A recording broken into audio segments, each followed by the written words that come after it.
Bien-aimés dans le Seigneur, amis téléspectateurs, je vous salue. Je suis heureuse de me trouver aujourd'hui, samedi 14 mars 2026, avec vous à la méditation quotidienne. Avec aujourd'hui le texte de Luc, chapitre 12, les versets 13 à 21. Mais avant, nous prions le Seigneur. Éternel notre Dieu, notre Père, nous sommes heureux ce jour, samedi 14 mars, de nous tenir devant ta parole qui est esprit et vie. Seigneur, viens nous éclairer par cette parole et nous vivifier par ton esprit. Et donne-nous surtout la force de pouvoir la mettre en pratique pour la gloire de ton nom, au nom de Jésus. Amen. Comme je le disais tantôt, notre texte du jour est celui de Luc, chapitre 12, les versets 13 à 21. Je fais la lecture.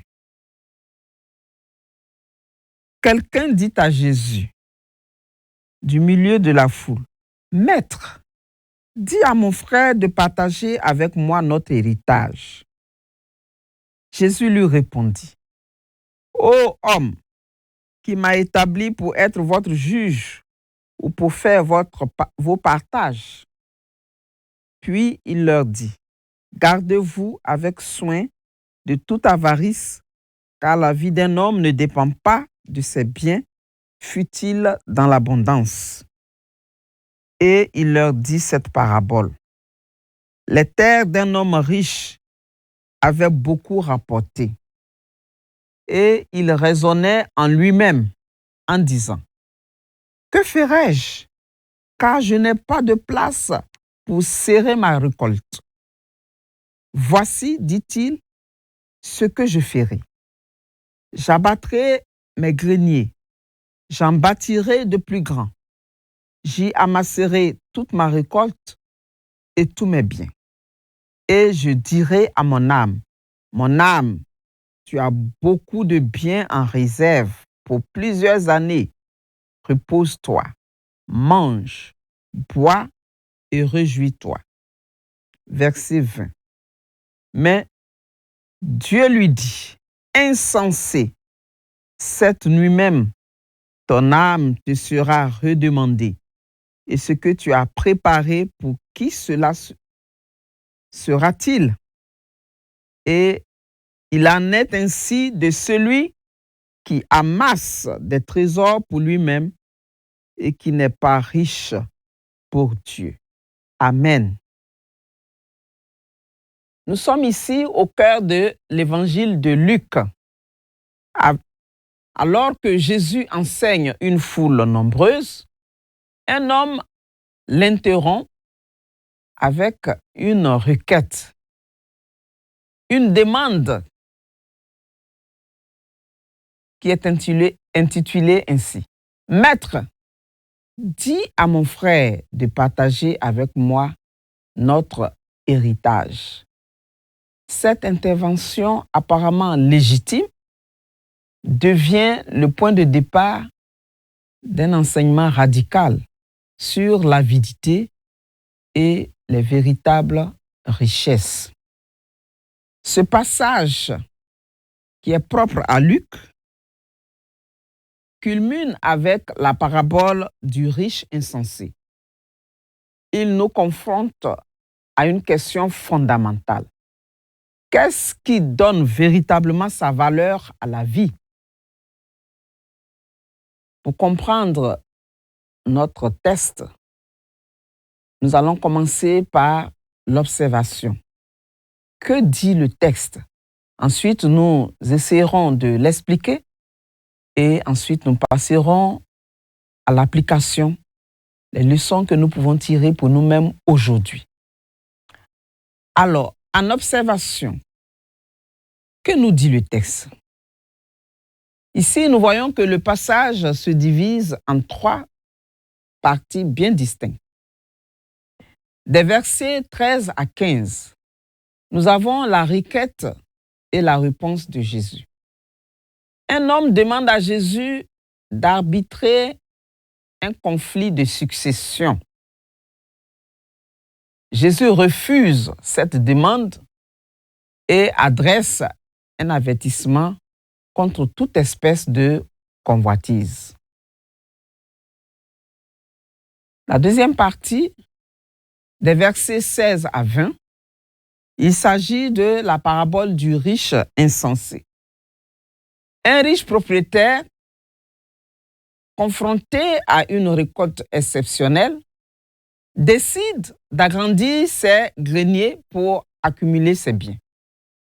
Dieu intervient et le traite d'insensé, lui annonçant sa mort imminente. Et enfin, le verset 21 nous parle de l'application finale. Il en est ainsi de celui qui amasse des trésors pour lui-même et qui n'est pas riche pour Dieu. Quels sont les personnages principaux que nous voyons dans ce passage? Il y a d'abord l'homme de la foule, probablement le frère cadet cherchant à utiliser l'autorité de Jésus à son avantage pour le partage de leur héritage. Ensuite, nous avons Jésus lui-même qui refuse le rôle de juge terrestre pour élever le débat au niveau spirituel. Et enfin, nous avons le riche, propriétaire prospère, dont le monologue intérieur utilise 11 fois les pronoms de la première personne. Moi, je, etc. Nous pouvons aussi mentionner Dieu. Lui, il intervient directement, ce qui est unique dans les paraboles de Jésus. En interprétation, que pouvons-nous dire? Ou qu'est-ce que le texte signifie pour nous? Nous voyons ici d'abord le sens de la requête et la réponse de Jésus. Cette première partie du texte, où la requête de l'homme paraît légitime en surface, mais Jésus reçoit ce qui se cache derrière. Derrière cette promesse se cache la convoitise que Jésus va dénoncer. Ce qui semble être une demande de justice révèle un cœur avide. Jésus refuse donc d'arbitrer, non par indifférence, mais parce que sa mission est ailleurs. Il n'est pas venu sur cette terre pour être juge des hommes. Il élève donc le débat. La question n'est pas est-ce juste, mais y a-t-il dans ton cœur quelque chose qui te pousse à vouloir forcément un bien? Son avertissement est universel. Gardez-vous avec soin de toute avidité. La déclaration fondamentale, la vie d'un homme ne dépend pas de ses biens, fut-il dans l'abondance. Jésus établit ici une distinction radicale entre l'être et l'avoir. La deuxième partie du texte qui nous parle de la parabole du riche insensé. Que devons-nous comprendre dans ce texte? Un homme riche, prospère, confronté à l'abondance. Rien n'indique que cet homme ait mal acquis sa richesse. Le problème n'est pas la richesse en soi, mais l'attitude du cœur. Alors, cet homme entreprend un monologue intérieur qui le conduit à l'idolâtrie de soi. Les 11 je, moi, mais, etc. révèlent un homme totalement absorbé par lui-même. Tout tourne autour de lui-même, sans aucune pensée pour Dieu ou pour le prochain. L'illusion de la sécurité. Le riche croit avoir trouvé la sécurité définitive dans sa richesse. Tu as beaucoup de biens en réserve pour de nombreuses années. Il place sa confiance dans ses possessions, dans sa richesse, oubliant que la vie est un don fragile. Le jugement de Dieu. Dieu dit insensé. Le terme désigne une cécité morale et spirituelle. Le riche est insensé, non parce qu'il a mal calculé, mais parce qu'il a vécu comme si Dieu n'existait pas. Il a fait tous ses calculs sans Dieu. La question sans réponse. Ce que tu as préparé, pour qui cela sera-t-il? À chacun de répondre à cette question. Cette question souligne l'absurdité d'accumuler pour soi-même qu'on devra forcément laisser. Nous voyons dans ce texte la signification de la folie du riche. Une folie théologique. Le riche ici ignore Dieu comme source de tous ses biens. Une folie relationnelle. Son monologue révèle l'absence de communauté. Il n'a aucune communion avec qui que ce soit. Une folie économique. En thésaurisant, il agit comme l'intérêt de sa communauté. Il agit plutôt contre l'intérêt de sa communauté.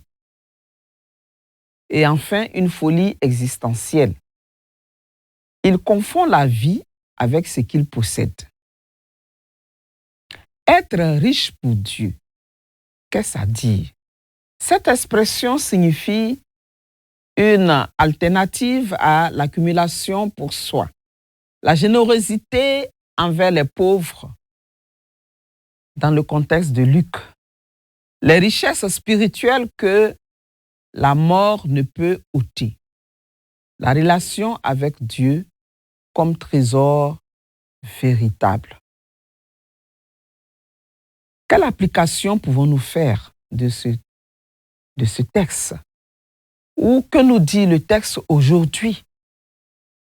Ou encore, quelles sont les leçons que nous pouvons en tirer pour nous aujourd'hui? La première leçon va nous parler des principes universels. La convoitise est un péché subtil. Personne ne se promène en disant « je suis avide, je suis avide ». Pourtant, ce péché est universel. La vie n'est pas mesurée par les possessions. Ce message va naturellement contre les valeurs du monde, une société de consommation. La mort relativise tout. Le linceul n'a pas de proche. Le cercueil n'a pas de poche. Cette prise de conscience devrait transformer notre rapport au bien. Deuxième leçon, il s'agit de l'application personnelle. Il faut examiner son cœur. Quels sont nos objectifs? Quels sont les objets de notre convoitise? Est-ce l'argent que nous convoitons? Est-ce la reconnaissance que nous convoitons? Est-ce le confort que nous convoitons? Est-ce la sécurité que nous convoitons? Nous devons identifier nos greniers. Où plaçons-nous notre confiance? Est-ce que nous plaçons notre confiance dans notre épargne? Est-ce que nous plaçons notre confiance dans le réseau relationnel, dans nos relations? Est-ce que nous plaçons notre confiance dans notre statut social? Il nous faut pratiquer la générosité. C'est une des leçons que nous donne ce texte. Pratiquer la générosité est un antidote à la convoitise qui dessert l'emprise des richesses. Autre leçon, nous devons cultiver la gratitude. Nous devons reconnaître que nous ne sommes que les gestionnaires des biens que Dieu nous confie et non les propriétaires. Une autre leçon que nous pouvons appliquer sur le plan collectif. Dans la communauté chrétienne, nous devons créer des communautés où le partage est une réalité, comme nous l'a montré les premiers chrétiens lors de la naissance de l'Église. Face aux inégalités dans nos communautés, nous devons interroger notre participation à des systèmes qui perpétuent les inégalités. Face à la crise écologique, la logique du toujours plus épuise les ressources de la terre. Une autre leçon qui se rapporte à l'invitation à chercher le royaume de Dieu. Ne cherchez pas ce que vous mangerez, cherchez plutôt le royaume de Dieu. Luc 12, versets 29 à 31. La recherche du royaume est la seule quête qui donne un sens à la vie. Une question pour nous aujourd'hui. Ma vie est-elle centrée sur l'accumulation de richesses pour moi-même ou suis-je en train de me constituer un trésor pour notre Dieu? À chacun de répondre à cette question. En conclusion, que pouvons-nous retenir du texte de Luc 12, versets 13 à 21? Ce texte est une invitation radicale à repenser le sens même de notre existence. Le texte révèle plusieurs vérités essentielles. Première vérité, la vie ne se mesure pas à l'abondance des biens. Notre identité n'est pas dans ce que nous possédons. Deuxième vérité, la convoitise est une forme d'idolâtrie qui nous enferme dans un dialogue stérile avec nous-mêmes. Troisième vérité, la mort est la grande révélatrice. Elle démasque l'illusion de ceux qui ont placé leur confiance dans leur richesse qu'ils ne peuvent emporter après leur mort. Mais ce passage ouvre aussi une voie positive, celle d'être riche pour Dieu. Cette richesse-là ne peut être ni perdue, ni volée.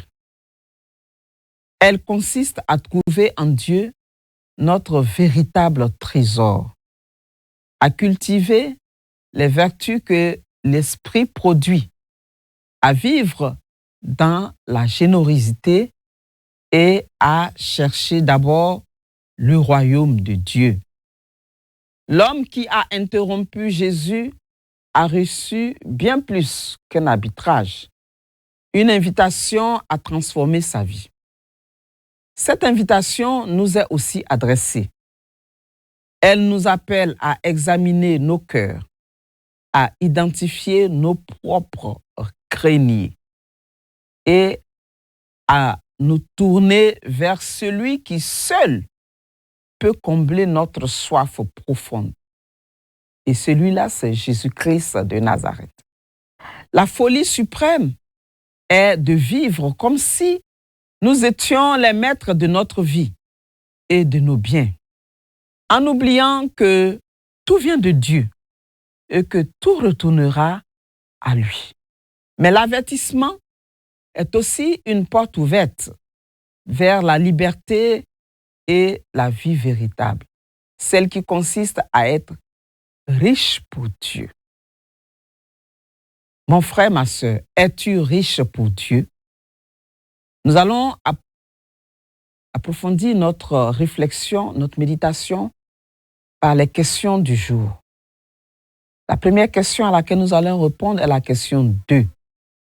Est-ce que ce passage m'apprend quelque chose sur Dieu le Père, Dieu le Fils, Dieu le Saint-Esprit? Sur Dieu le Père, il est le juge suprême, le maître de la vie et de la mort. C'est Dieu qui redemande l'âme, rappelant que notre vie ne nous appartient pas. La source de tous les biens, l'abondance, est un don de Dieu que l'homme s'approprie indûment. Celui qui voit le cœur, rien n'échappe à son regard. Il est aussi celui qui définit la véritable richesse. La seule richesse qui compte est celle qui est orientée vers lui, Dieu. Sur Dieu le Fils, Jésus-Christ, il est le maître qui enseigne avec autorité. Il interprète souverainement la volonté divine. Jésus est le révélateur du cœur de l'homme et du cœur de Dieu. Il perce les motivations cachées. Jésus est le chemin vers la véritable richesse. La richesse pour Dieu passe par la relation avec Jésus. Jésus contraste avec la richesse. Il contraste avec le riche. Lui qui, de riche qu'il était, s'est fait pauvre pour nous. Sur Dieu le Saint-Esprit, que pouvons-nous dire? Dieu le Saint-Esprit convainc de péché. Il démasque la convoitise dans nos cœurs. Dieu le Saint-Esprit produit la véritable richesse intérieure, les fruits de l'esprit, dont l'amour, la joie et la paix. Le Saint-Esprit libère de l'emprise ou de l'esclavage des biens matériels. Il produit le détachement intérieur. Le Saint-Esprit rend généreux. Il transforme le cœur avare en cœur libéral. La deuxième question qui nous est posée est la question 6. Y a-t-il un avertissement dans ce passage? Ici, l'avertissement que nous voyons est celui-ci. Gardez-vous avec soin de toute avidité, de toute recherche effrénée de gains sordides, l'illusion de la sécurité, de l'autosatisfaction et de l'idolâtrie des biens. Quelle est la portée de l'avertissement? Pour les non-croyants, la vie se termine par un face-à-face avec Dieu. Mais pour les croyants, ne pas vivre pratiquement comme si la sécurité venait de nos comptes en banque. La sécurité vient plutôt de notre salut en Jésus-Christ. Il nous faut examiner nos cœurs, changer d'orientation et placer notre confiance en Dieu seul. Alors à présent, bien-aimés, nous allons lire le commentaire du lecteur pour compléter notre méditation.